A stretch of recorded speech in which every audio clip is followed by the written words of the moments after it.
Our next speaker is Aaron Saigo. He will talk about free technology and free society. Hello. Ooh, that's loud.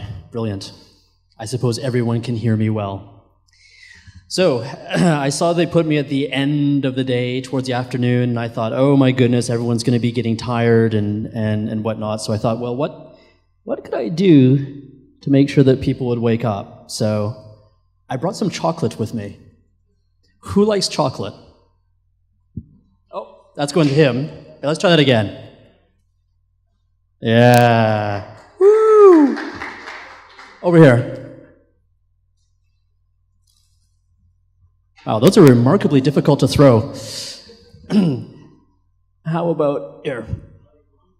Yeah, exactly. This is what I'm going to do. Why don't you take that up and pass it around and great. So I live in Switzerland now, which is fantastic because it has lots of chocolate, and that's really the important thing in life. So we're going to be talking today about free technology and how free societies require it. So freedom is something that's really important, I think, to most everybody. Now, what does freedom mean? That's not something I'm going to talk about, because freedom means different things to different people. We have different dreams, we have different goals, we have different things we want out of life, but I think most everybody wants some definition of freedom. And although we have different meanings in what we want from freedom, we actually share this world together.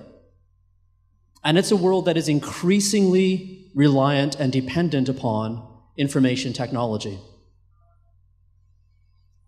So I will make the assertion that a society that depends on a given technology can only be as free as that technology is.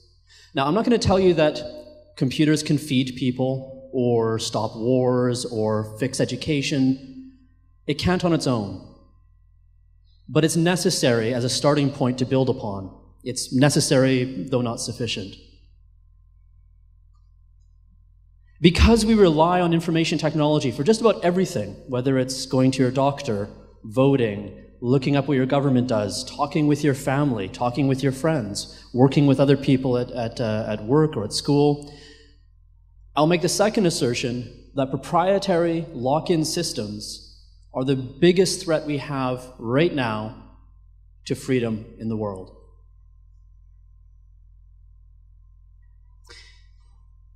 And why I can say that will become apparent, I hope, when we look at the benefits that come from free as in freedom technology.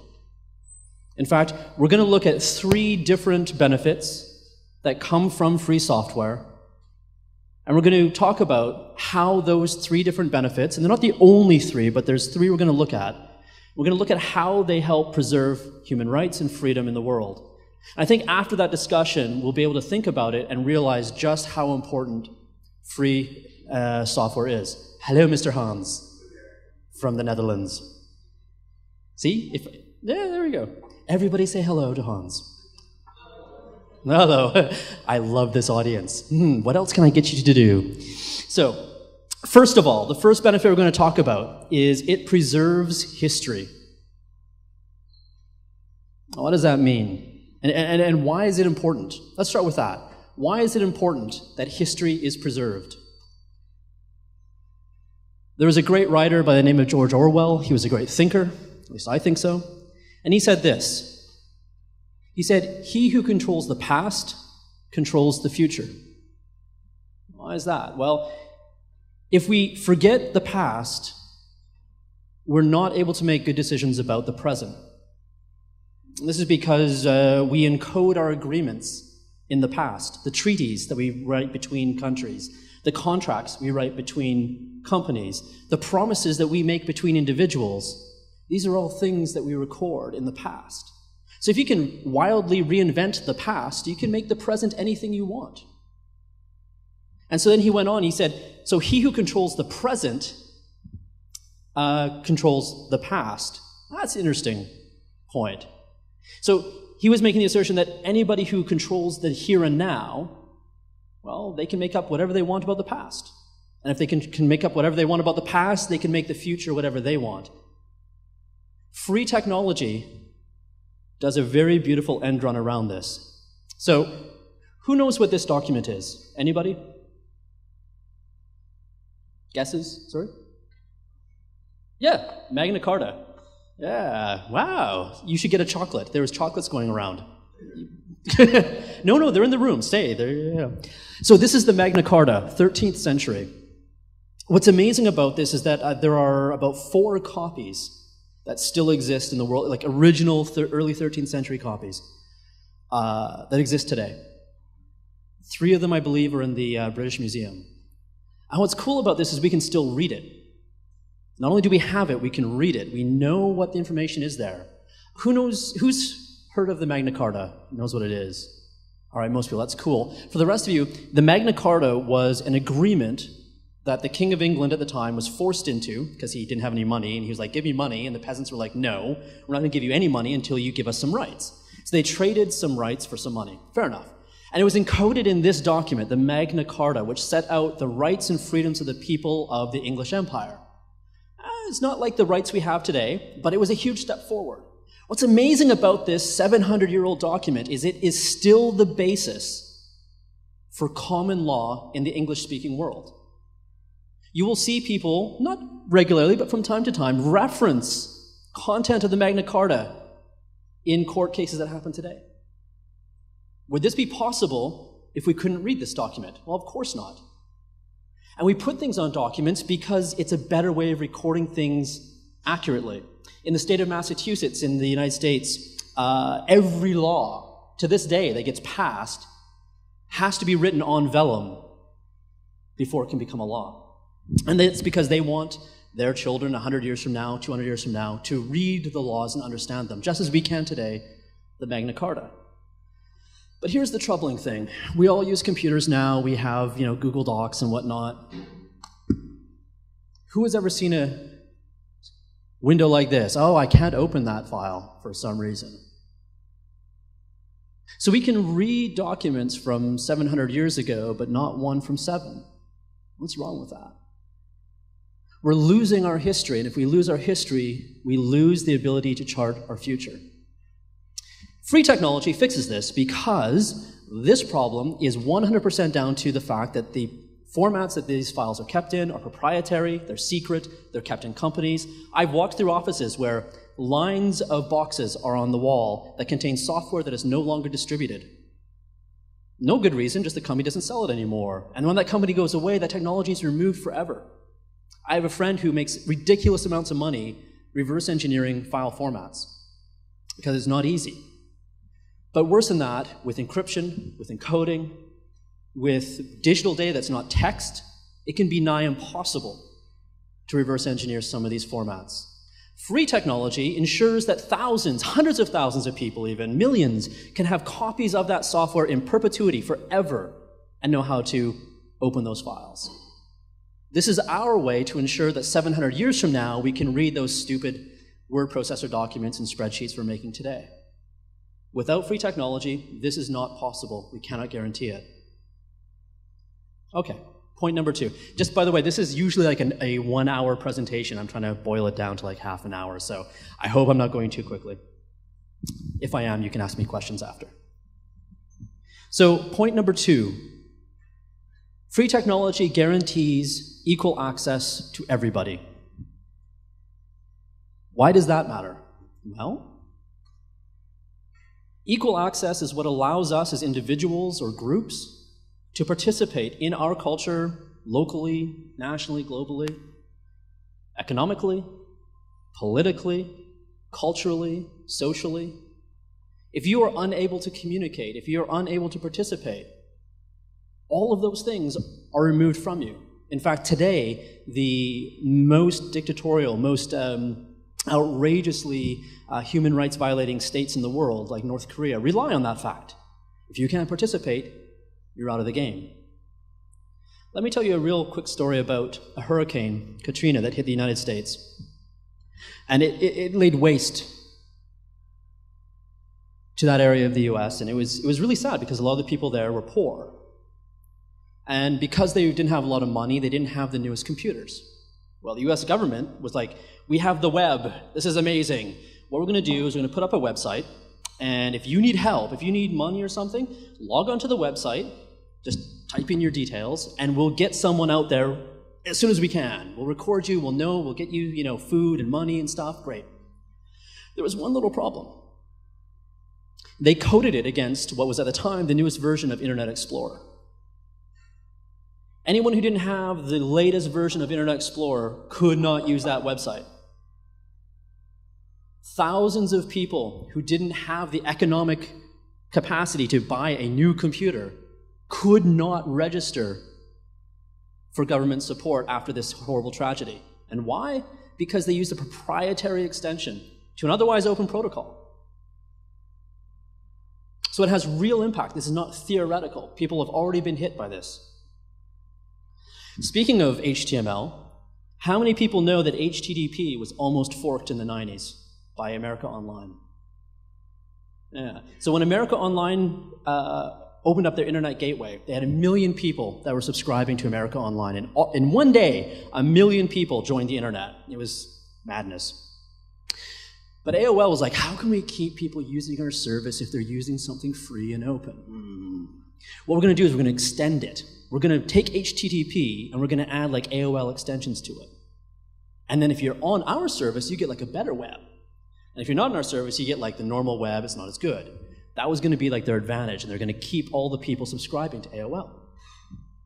Well, there's this little group called the Apache Foundation. At the time, it was just Apache. And they had this little HTTP server. You might have heard of it. And they wrote an open letter to AOL, this group of people that didn't even have a foundation at the time. And they wrote a letter, published it, and they said, look, AOL, here's what's going to happen. We run like 3/4 of the web servers on the internet right now. We will never adopt your standards. In fact, we'll actively work against you on those non-standard extensions. So you can do that, go ahead. But your 1 million subscribers won't have a better internet. They'll have essentially no internet. Your choice, do what you want. And because the free technology was the dominant provider of HTTP on the internet, AOL went, ooh, that doesn't sound good, and they went back on that, and they used standard vanilla HTTP. Now imagine today, if we didn't have HTTP. How many people here use applications that rely on HTTP to send information around? Everybody. Imagine if we didn't have HTTP, we actually had like 12 different HTTPs. Would we have seen the economic explosion on the internet? Would we have seen the internet rise as the common person's means of communication, at least in the West? Probably not. Why do we have it? Because there was a free technology implementation that was able to pull some weight. It preserved it for all of us. It's fantastic. And because of that, we can all now participate. So, point number 3.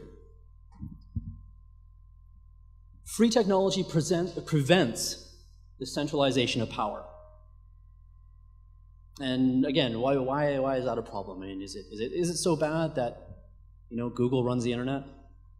Well, there's a fundamental conflict between freedom and centralization. Centralized authority is just naturally opposed to alternatives, almost by definition. If there were alternatives, it wouldn't be centralized. But being free requires that you have the possibility to be an alternative, to have an alternative, to use an alternative. So centralization of authority and freedom are generally at odds with each other. Now, we have an internet that is unfortunately highly centralized. This is the crazy thing. The internet was built to withstand a nuclear war. That was originally the intent of it, right? Connect the 5 major communication centers of the American military such that you could remove any 3 of them and the other 2 that survived could still communicate. At the time, this was not possible, and they actually had to move from analog to digital technology to do it, but they did it. It was designed to be decentralized. And today we have Twitter, we've got Google, we've got Facebook, and we've got a GitHub. How many people have code on GitHub? Yeah, that's a centralized service. And they have a lot of authority because of that. And most of their code is proprietary, not free, not open. And hey, what could go wrong, right? I mean, GitHub's pretty cool. Eh? Maybe we don't like Facebook so much, but GitHub's cool. What's wrong with that? Here's not this year even, it was 2013, if I remember correctly.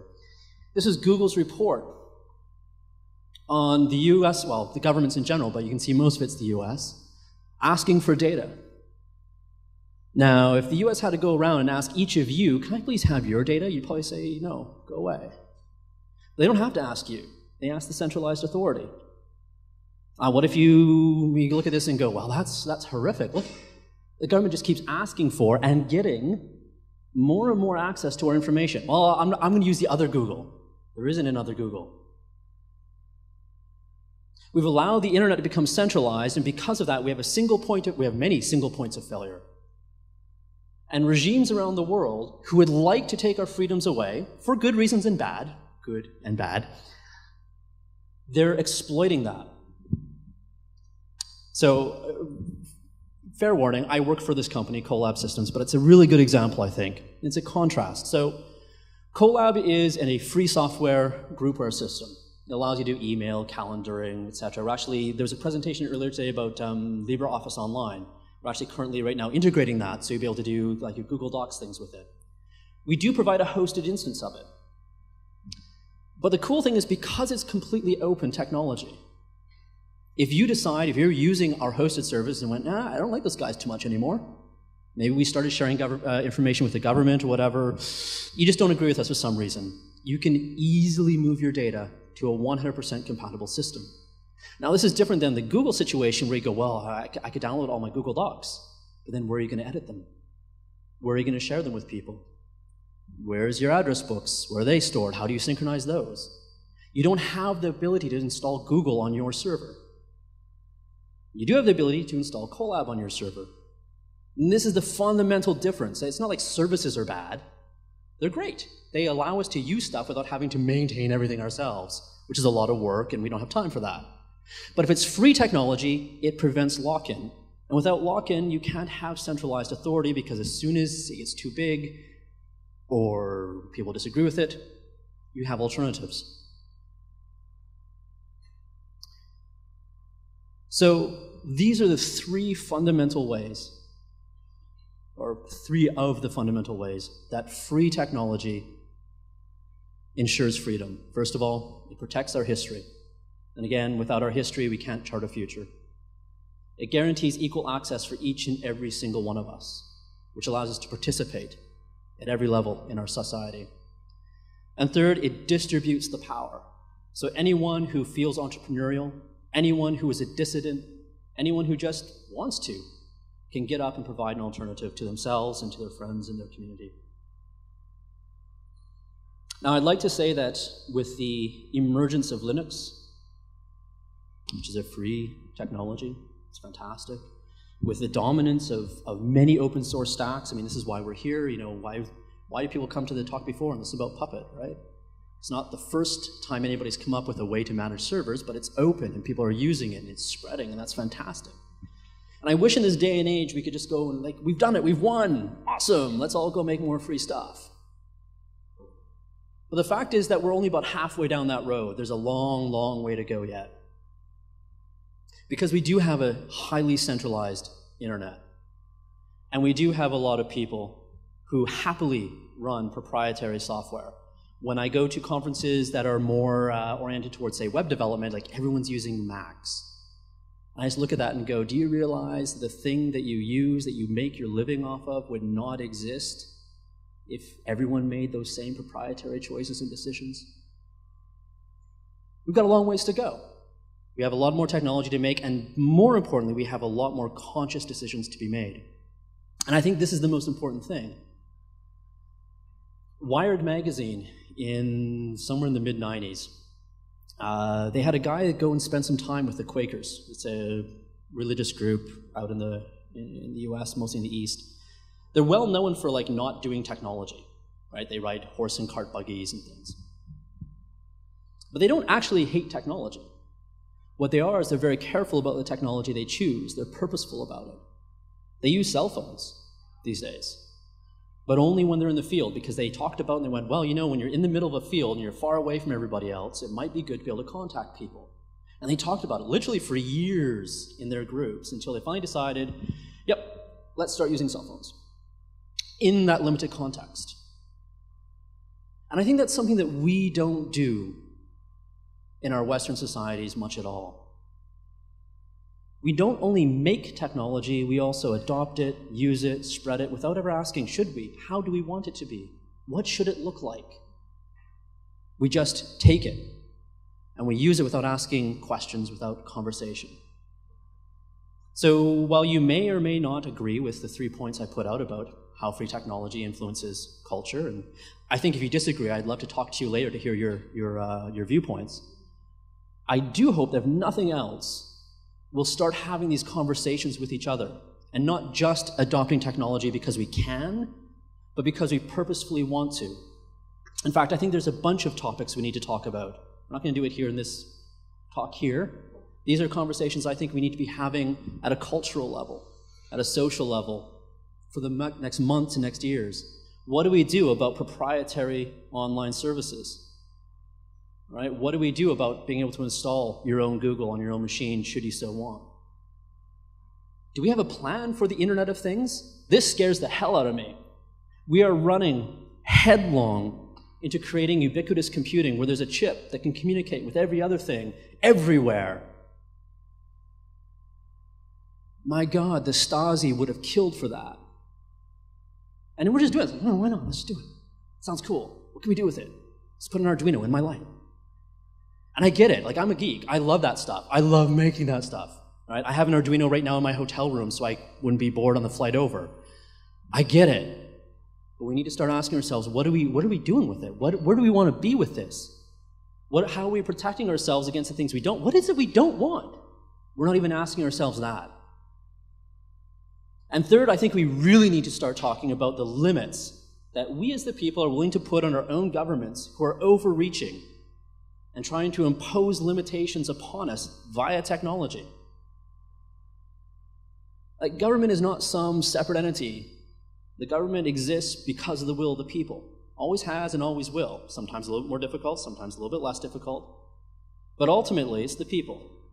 And in the West, at least, we have this great privilege that we can actually talk about our government critically and openly, if we so wish, and we get to influence it. We can help set the pattern. We don't just look at it and go, "Oh man, I wish the EU would, just be better to us." No, we can actually have a purposeful discussion about how are we using technology, how are we letting them use technology, and them is us, because we are the government, really, at the end of the day. And are we having that discussion, or are we just going, "Oh God, look at those graphs from Google, they're horrible"? These are discussions we need to have. So, again, you may or may not agree with me about those 3 points, but I hope that after today, we all have conversations about these things. And these aren't the only things. I'm sure you can come up with other ones. So, thank you very much for your attention.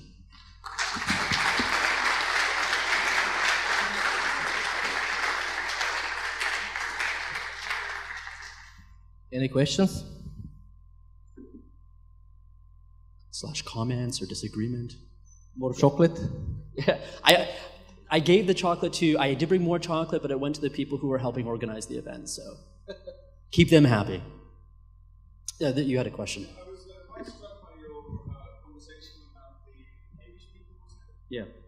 And how they manage to have a real conversation before they decide to adopt a piece of technology. Would that not be very difficult, because we're now talking about the Western civilization, which is a huge group of diverse people with diverse ideas, so it'd be very difficult. It's a bit like building the European sausage. You end up with a product nobody actually likes, and everyone wonders why we spent millions of euros designing it in the first place.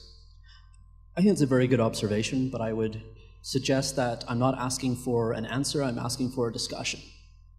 I think merely through the fact of discussing things, we would come to better solutions, whatever they might be. The fact is, I don't see much discussion happening. I see a lot of people feeling disempowered because they aren't part of that big company. Or worse yet, they work for that big company. I have friends in Zurich, where I live, that work for Google. I've had these discussions with them because I'm that guy. You have a beer, I'm like, dude, how can you do that? Like, seriously, you realize what they're doing, right? They're part of the machinery, and they go, I don't know what I can do. And at the broader level, except for a few people like the FSFE and such crazy groups like that, very few of us are having that discussion. And that's more important, I think. I don't know what the answers are. I'm not going to pretend that I have the answers. All I know is we need to discuss it, we need to talk about it. Maybe adopt technology a bit slower, not create it, but adopt it a bit slower and with more purpose. I do think that we won't ever agree on everything, but we can come to consensus on many things. And consensus is not universal agreement.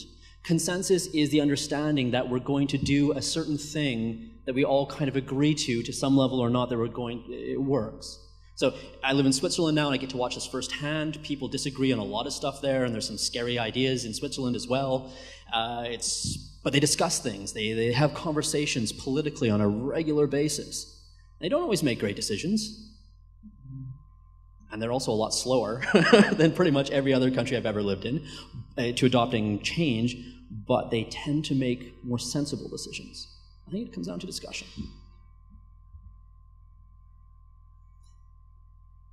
Thank you very much. We have time for one more? One more. Okay.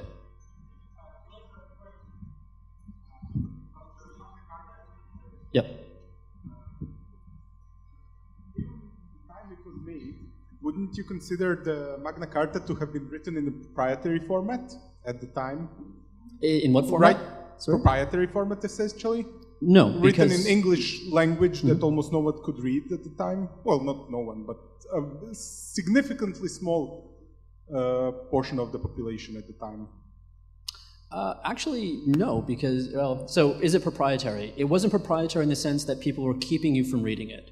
This wasn't the case of like the church where they purposely kept it in Latin and then purposely didn't teach people Latin.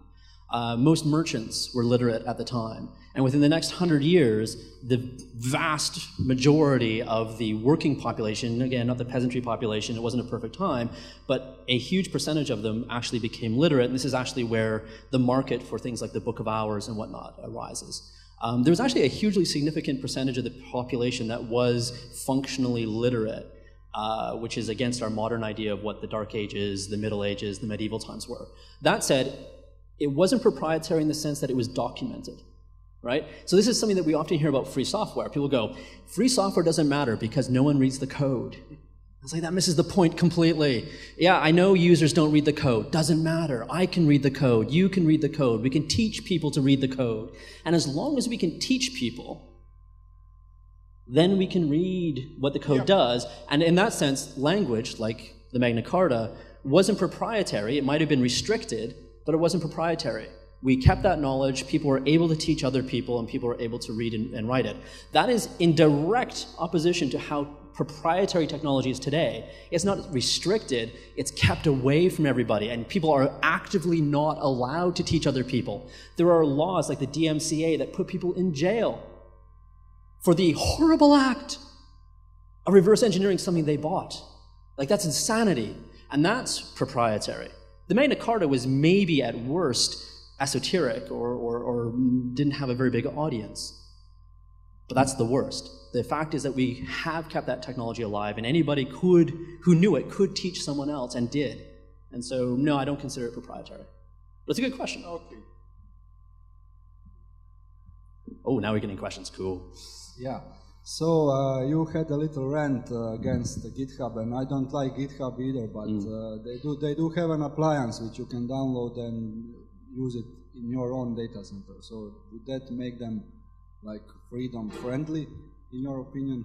Is the appliance licensed under a free software, an OSI approved, WP approved license? No. So no, I don't consider that free. There is GitLab. So if you're looking for an alternative, there's one. And they also host, and it's ethical. So, yeah. It's not enough just to give it away. This is the problem with the English, and I think it tells a lot about the British history, that we've confused freedom with not costing anything. We've confused economics with human rights, and that's a really sad thing. But so just because you give something away for free does not make it actually free, as in freedom. Yeah. Do you think that we came at this point coincidentally, or was it some kind of conspiracy? No, I think it was the fact that we were given, and there's a few things. I mean, if you look at the recent history, the first half of the 20th century was kind of, excuse my language, it was a bit of a shit show. It wasn't great. It was hard. It was difficult. I know everyone in this country knows that firsthand. It was difficult. I think that there were decisions that were made that people felt were the right decisions but they were the wrong decisions in retrospect. But I think since then, in like the last 50 years, we've just been given a great gift that we didn't know how to use. We were given this, we went from, having nothing to having transistors and then the internet. 50, 60 years. It's insane. And we just didn't stop and think about it. We didn't really know what we were doing. And that's okay. People were like that. So I don't think it was a conspiracy. I think today people do understand, and I think today people are taking advantage of it. In fact, we know they are. I mean, Snowden told us this, right? He told us that people know what it's capable of doing and they're taking advantage of it. So today it's now a conspiracy. I think we got here by accident. But now that we're aware of it, this is the time we can do something about it, right? And if we don't, someone else will. In fact, someone else is. And that's why we have to start thinking. And that's also why, just to finish on a positive note, why it's so apt. Who here contributes to a free software project? All right, this is to you. Thank you. Because the work you are doing is fundamentally and critically important to the future of freedom in our society. This is a time when people will look back in 500 years and go, thank goodness that happened. We could have been really bad. It was only a little bit bad for a small amount of time. But because people created free technology, we were able to escape that. So everyone who contributes, thank you. You're doing not just me and you a huge favor, we're doing people a favor in the next centuries. And that is not something you get to do in every generation. So that's pretty special. For those of you who don't contribute to a free software project or a free technology project in general, it doesn't have to be software, please do. This is the most important thing you can do right now. Because the next century or so, whether or not we live in a great free society that's moving forward as we have in the last 50 years, or we revisit the first half of the 20th century, comes down to those decisions today. Or at least so I think. Great. Thank you very much.